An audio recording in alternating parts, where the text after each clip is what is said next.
Yo, yo, yo, what's good, everyone? It's your boy GD, the sports actor, and let's get right into it, folks. So, post-game breakdown of the New York Giants versus the Denver Broncos. The Giants lost. 33-32 was the end of the score at the end of the game. Now, the New York Giants are currently sitting at 2-5, while the Denver Broncos move on to 5-2. But I'm telling you right now, that game was not won by the Denver Broncos. It was handed to the Denver Broncos by the New York Giants. Man, this definitely hurt. This definitely hurt because of all the implications, all the things that can come out with getting a win. You know, the Giants just came off of a positive momentum win as we defeated the Philadelphia Eagles, who we are going to be playing up against again this coming Sunday, and the Eagles happened to win against the Minnesota Vikings. But what makes this win so hard is that if the New York Giants had went ahead and won this game, we would have had a record of 3-4. Now, the Commanders had just lost as well, their matchup, and the Commanders fall to 3-4, and then you have the Cowboys sitting at, I believe, 3-1 with that tie that they got through the Cowboys-Packers game. But that would have taken the New York Giants, and I believe set us at 3 or 2 in the NFC East, with the potential to continue racing and claiming that first spot in the NFC East. And what makes this also very particularly hard is that the New York Giants were already 0-3 by the time Jackson Dart came in. Now, Jackson Dart showed us magic since he's been in. He showed that he can score touchdowns. He showed that he can manage the game. He doesn't make too many mistakes. And and sitting back as a Giants fan, you just sit back sometimes and you just wonder, you question, what would the record be like if we had just started with Jackson Dart? If we had Jackson Dart come in at the end of the Kansas City game, when the game was pretty much ran away. If I know we gave Russell a chance, and Cowboys were able to come back, but there's just so many what ifs would have happened when you see Jackson Dart and the way he plays and the heart that he plays with. I mean, the play to get us to even 32, to have us leading 30-32, where Jackson Dart wills his way down the field. Of course, we get a pass interference call in our favor that takes us down to the 1-yard line, I believe, with 40 seconds left. And with that, Jackson Dart, calls a play, hikes the ball, outstretches the arms, touchdown. And you just saw the fight. You saw the fight that he had for sure. And, I know people were coming out of that game saying, oh, Bo Nix has more moxie, more swagger, more aura. I don't believe that's the case at all. There were 2 plays in this game that really rubbed me the wrong way. And the 2 plays would have to be the Bo Nix 16-yard run to score a touchdown. I believe that brought them to maybe 16, or maybe that was a play to start them off, with the heater that they gained in the fourth quarter, because the Broncos didn't score in the first quarter. They didn't score in the second quarter. They didn't score in the third. The Giants, on the other hand, allowed them to score 33 points with, I believe, was 5 minutes left on the clock, a little more than 5 minutes left. They allowed them to score 33 points. I've never seen anything like that. And it seems as if the NFL record books has never seen anything like that too, because we like to break records. I'm going to tell you that right now. But we like to break records going the other way. We've never broken records where we're getting recognition for doing something great. It's always the Giants just found a way to lose even worse than we thought possible. The stat that was going around, I believe, out of 1,062 teams that are up by 18 in the same position that the Giants were in, 1,062 have walked away with a win. Well, we broke that record, folks. We broke that record. 1,062 And that's where it ends, because the one team to go out there and lose by 18 with that much time left in the fourth quarter, of course it's going to be the New York Giants that does it. And so many ways that we could have avoided this loss. You know, as I said, the defense was horrendous. We got to get that boy Banks off the squad. I don't care. I don't care. There was a lot of hope for Banks. A lot of us were rooting for Banks to play well. His first season, he played, pretty well, to where we thought we were going to see a lot more improvement going to that second year. Second year is a ghost. And then you expect him to come out this year and, you understand there's a position battle between him and Flott, but you expect him to beat out Flott. Not the case at all. Every single time that Deonte Banks gets on the field, you can expect him to get cooked by whoever is across from him. Because they look and they draw it up to attack Deonte Banks. I'm convinced. Because there's no heart, there's no finish. There's not even any accountability if you hear him during the post interview that he had. Just don't even like hearing the guy speak after a game, let alone watching him play and just give up yardage after yardage, not turning his head around, always there to make the tackle, but after a huge gain. Like, bro, turn your head around. Come on. I just don't understand what we're doing, and why you would even put Deonte Banks in, knowing that he has trouble. And I get it. You have some of the bigger receivers, you got guys like Mims, Sutton, who might present a little bit more of a challenge, and you want to use Deonte Banks' strength against those guys so you don't get jammed up, you don't get tossed off. But at the end of the day, it's just like the guy's not a good corner. Especially for where we went to go get him in the draft. Coming out of University of Maryland. The guy's not good. And he is a liability. And not only is he a liability, but let's go throw in another liability. Jalen Hyatt. Oh my God. You weren't ever going to see the field this year. You were never going to see the field this season if Malik Neighbors was healthy. I'm convinced of it. I'm convinced they don't want to put you on the field. Only reason you're on the field now is because they have to. We literally have no one else, so we're going to throw you out on the field, and you're just out there doing cardio. Straight cardio, and you're not even running at full speed, because that bomb that Jackson Dart threw you to where you came from the outside seems to have come in, had a nice little seam, running inside, and it seemed as if you were almost jogging, not even running the full extent. Jackson Dart throws you a nice bomb, and it's not even that far in front of you. It's almost a perfect thrown ball. If you were running a little bit faster, if you actually even attempted and threw your hands up, I would have said bravo, maybe the quarterback. You did nothing. You did absolutely nothing to contribute. If we even look at what your player stats are, let's see. Receiving yards for Jalen Hyatt, 0 receptions, 0 yards. This is the same guy when Malik Neighbors went down, said that he's ready. He's been waiting for his opportunity. Boy, you are cooked. 0 receptions, 0 yards. You're not a threat. I'm going to tell you that right now. Anytime you see Jalen Hyatt on the field, just know that corners are about to go double team somewhere else, or they're going to be playing loose off him, because he's not a threat. He doesn't create his own opportunities. He doesn't separate from the corners. He doesn't have any breakout speed that I'm seeing that matters.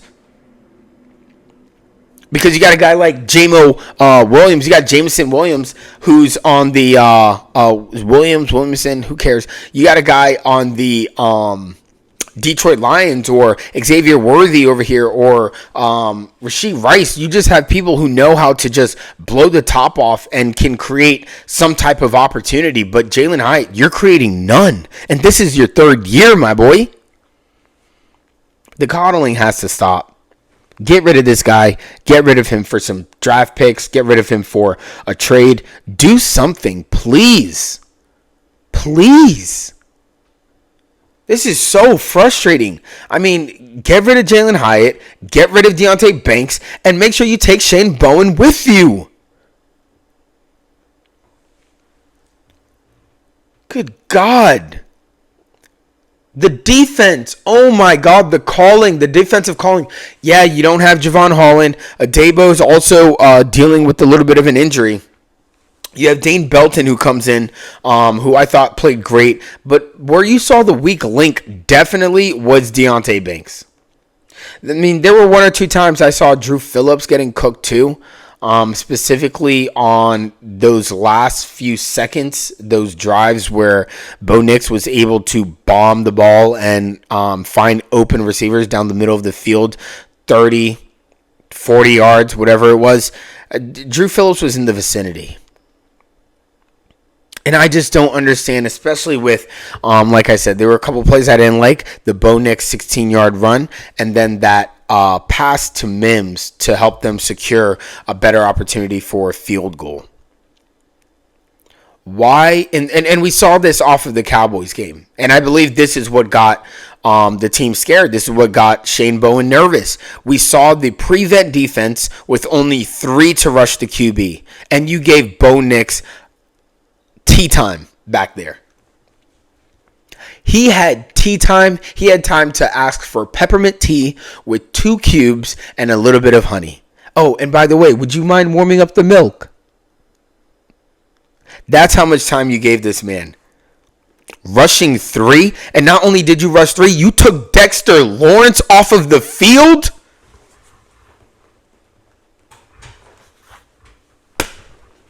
Oh my God. How are people able to keep a job like this with such poor performance, but they're getting paid millions and they're able to just continue keeping their job? I don't get it. I don't get it. I've seen people fired for less. I've seen people let go out the door for less.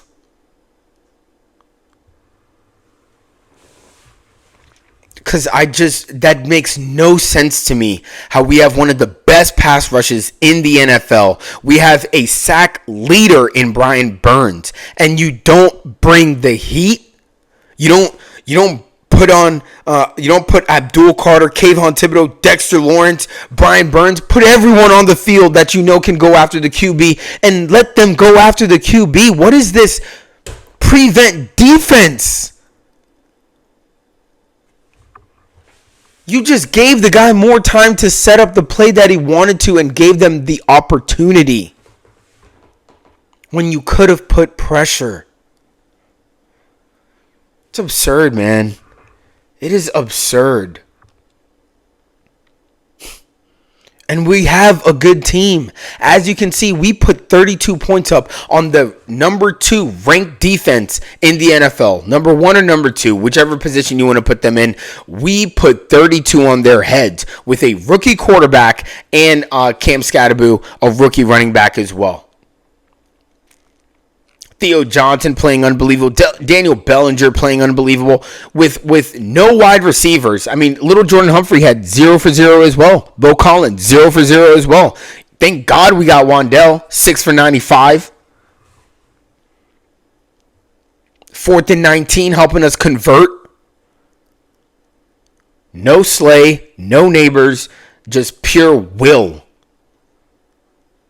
And dominance, especially in the first half, the third quarter. We had this game 19-8, 19-0. This brings me to my next point of clock management. So we went over the defense. We went over the lack of support on the offensive side. And now let's talk about the coaching. The coaching. I've talked about Shane Bowen, and I don't believe that Brian Daboll should be fired after this season. I believe that because, and we all know this, Brian Daboll specifically requested for Jackson Dart. During draft night, Brian Daboll said, I want Jackson. We need to move up so we can go get Jackson Dart. And we did that. And I believe that it's been working. Brian Daboll seems to have found the quarterback that can execute the things that he needs to execute. And this is without any stars when it comes to the wide receiver position. And that is good to see.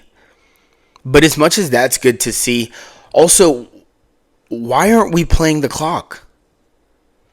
Why aren't we running the ball to our advantage to where we can make them use all of their timeouts, put them in a position to make the mistake?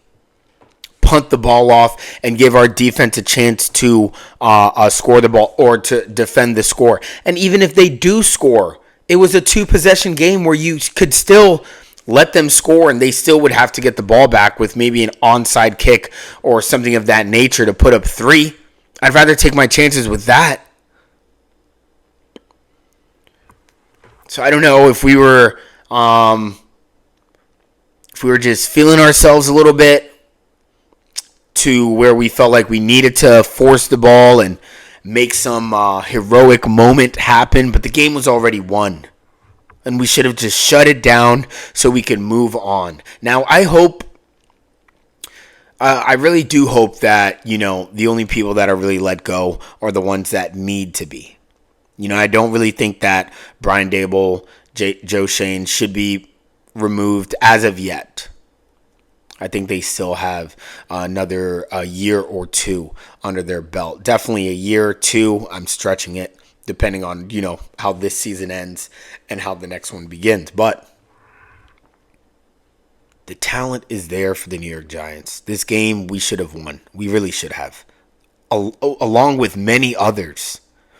But we continue to find ways to lose, to shoot ourselves in the foot. Now, as I said before, we are 2-5, getting ready to go up against the Eagles. We've beaten the Eagles once, and I know the Eagles are definitely going to be coming back with a way better game plan because we beat them pretty bad last week. If we beat the Eagles, we're 3-5, and that doesn't look horrible. There's still conversations that can be had, but it's a big if. So I really do hope that we can really goldfish this game and the guys can just, move on. The guys can just find some type of motivation through this and really just help let this game will them to continue being their best because we've played great against the good teams. We should have won against some of the worst teams. But we've been playing really good. I mean, if I can talk about some of the stats here, Jackson Dart, 15 for 33, threw the ball a lot, 283 yards, 3 touchdowns, and 1 interception. I don't mind. Every single time his yardage has been increasing. And he's been showing that not only can he run the ball, but he can also do well within the pocket. I mean, the guy is a double-edged sword. And I'm loving it. Cam Scatterbo, 16 for 60 yards. Tyrone Tracy, 9 for 46. Jackson Dart using his legs, 5 for 11. And I really did like seeing the running back by committee between Cam Scatterbo and Tyrone Tracy. And I believe we'll probably be seeing a lot more of that. But it looked really good. It looked really good. So, that's my spiel. A very disappointing game, a hurtful game. Just felt really empty inside, just questioning how did we lose that? The same feeling as that Saints game, that Cowboys game. And I hate these feelings. I hate losing. I hate when you're just up so much and you're just there and it just gets taken away from you. Just a huge rug pull. It just leaves a pit in your stomach. So I know the boys are going to be able to recover through this. I know the fan base, we're just a little bit more upset because we're so passionate about this team. But I definitely know that we're going to be ready for the Eagles. We're playing in Philadelphia. I'll give a breakdown of that game, of course, but I do believe this team is going to be ready. I do believe from what we've seen out of this team that they can overcome tough times and that they are always there ready to battle. We just need to finish it till the very end, till there's 0-0 on the clock. But I'm not giving up hope yet. I'm definitely not giving up hope yet. There's still a lot more football to play. So that's the breakdown. I know you guys watched the game. It was probably the game of the week, most exciting game on this Sunday ticket. The Lions are crushing the Bucks right now, and I believe there's another Sunday night game that I'm going to get tuned into. But really appreciate you guys. Thanks for tuning in. Like, subscribe. Tell me what I could do better. Tell me what you think this Giants need to do at this point as well. I'd love to hear your opinions. And tune in on the next one. All right, appreciate you guys. And as always, let's go blue! Peace.